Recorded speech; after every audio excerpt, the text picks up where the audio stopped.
go back to politics, and you will remember the Trump campaign criticizing Hillary Clinton for nonstop, over and over, for her use, of course, of a private email server when she was Secretary of State. Guess what?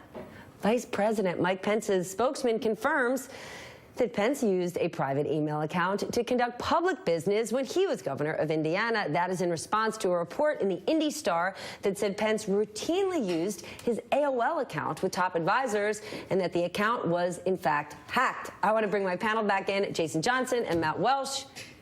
It's important to note Indiana law does not prohibit public officials from using personal email accounts, but just because it is legal, if you think about the nonstop attacks on Hillary Clinton, what are you going to make of this? Well, it was legal, but an AOL account? Yeah, in 2015. You've got mail? Yeah. I mean, hello. How old is Mike Pence? No, it's silly, it's sloppy, it got hacked, that's a problem. I don't think that it's a direct analog in any way to what Hillary Clinton did. She was the Secretary of State of the country. It's a little bit more, there's Russians, I understand, you were telling me before earlier that are interested in doing that. And she lied about it a lot. As far as I know, Mike Pence hasn't lied about his email system, but yes, it is sloppy and it is ironic.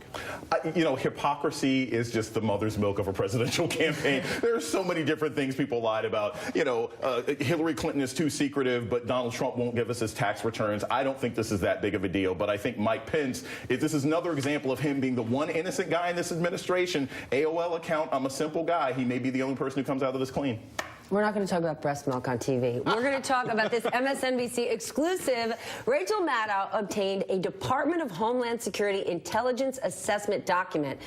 I'm not going to make you go through the whole document, but here's what we learned. It appears that this document, what it said, it undercut President Trump's rationale for a travel ban targeting 7 Muslim-majority countries. The document makes the case that most foreign-born U.S. violent extremists are not radicalized when they come to the United States, but rather become radicalized after living in the United States for a number of years.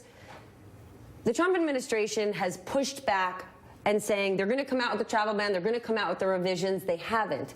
When you see a document like this, does it make you start to believe, maybe there's something up here? I think that they're going to come out with something anyways because it's too much a part of what Trump believes in and what he's promised out there. But this document does tell us something that we already know and should know better. And this is also true in Europe, which Donald Trump likes to make sloppy analogies with our situation with refugees here and theirs, which is very different. But still, Europe, the people who are making attacks are often second generation, right? Their parents came, they assimilated, the kids grew up, they speak French or they speak English, and they're the ones who are getting radicalized later. How do you stop that? Then can President Trump walk back from this? You know, when he makes those statements about refugees pouring in, and Americans who might not know hear that and they say, yes, make our border safer. We've never had refugees pouring in. And to this point, the more President Trump learns, if he starts to work with the Department of Homeland Security, when he has smart generals around him, can he walk back